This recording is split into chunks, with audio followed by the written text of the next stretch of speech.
నమస్తే గీర్వాణ Bharati YouTube channel ప్రేక్షకులకు స్వాగతం. ఈరోజు మనం ప్రీమియర్ ప్రోలో ఎడిట్ చేసుకున్నటువంటి ఒక వీడియోని ఎక్స్పోర్ట్ ఎలా చేసుకోవాలి అని తెలుసుకుందాం. దానికోసం ముందుగా ప్రీమియర్ ప్రోలోకి వెళ్దాం. ఫైల్ మెనూలోకి వెళ్ళి ఓపెన్ ప్రాజెక్ట్లోకి వెళ్దాం, లేదా రీసెంట్లో అయినా కానీ మన ప్రాజెక్ట్ని ఓపెన్ చేసుకుందాం. సో ఇది నేను ఎడిట్ చేసుకున్నటువంటి వీడియో రెడీగా ఉంది. ఫైల్ మెనూలోకి వెళ్ళి ఎక్స్పోర్ట్ అనే ఆప్షన్లో మీడియాని క్లిక్ చేయాలి. క్లిక్ చేస్తే మనకు ఒక విండో కనిపిస్తుంది. ఇక్కడ ఫార్మాట్లో మనకి చాలా కనిపిస్తాయి. అందులో H264 అనే ఫార్మాట్లోకి క్లిక్ చేసుకోవాలి. తర్వాత ప్రీసెట్లో మ్యాచ్ సోర్స్ హై బిట్రేట్ అని ఉండేలాగా చూసుకోవాలి. తర్వాత అవుట్పుట్ నేమ్ మనకి ఏం కావాలో ఆ పేరు ఇక్కడ కనిపిస్తుంది. సోర్స్ ఫైల్ ఎక్కడ రావాలో కూడా మనం డిసైడ్ చేసుకోవచ్చు. ఫైల్ పాత్ ఇచ్చి మనము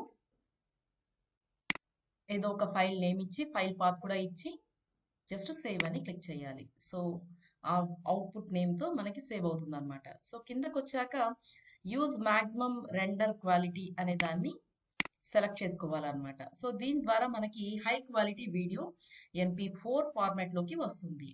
సో ఇవన్నీ సెలెక్ట్ చేశాక ఎక్స్పోర్ట్ అని జస్ట్ క్లిక్ చేయాలి.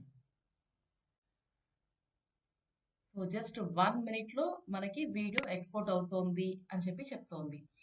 ఈ టైం ఎక్స్పోర్ట్ టైం అనేది మన సిస్టమ్ యొక్క కాన్ఫిగరేషన్ని బట్టి, అలాగే మన వీడియో యొక్క లెంత్ని బట్టి ఉంటుంది.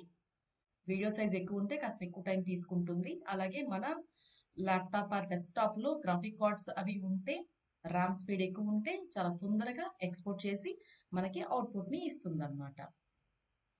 సో నా వీడియో అయితే జస్ట్ 1 మినిట్లో అయితే ఎక్స్పోర్ట్ అవుతున్నాను అని చూపించింది. సో రిమైనింగ్ 12 సెకండ్స్ అని 10 సెకండ్స్ అని చూపిస్తోంది.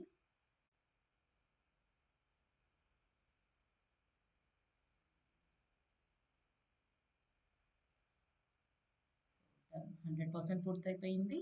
సో పూర్తయిన తర్వాత మనకి కనిపించినటువంటి ఆ విండో క్లోజ్ అయిపోతుంది ఎక్స్పోర్ట్ పూర్తవ్వగానే.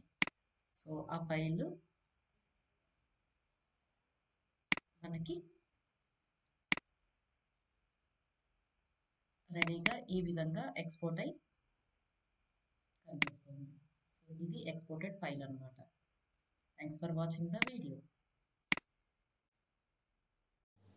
ఈ వీడియో మీకు నచ్చినట్లయితే లైక్ చేయండి, షేర్ చేయండి. మీ విలువైన అభిప్రాయాలను కామెంట్ రూపంలో తెలియజేయండి. మా ఛానల్ని సబ్స్క్రైబ్ చేసుకోండి. Thank you.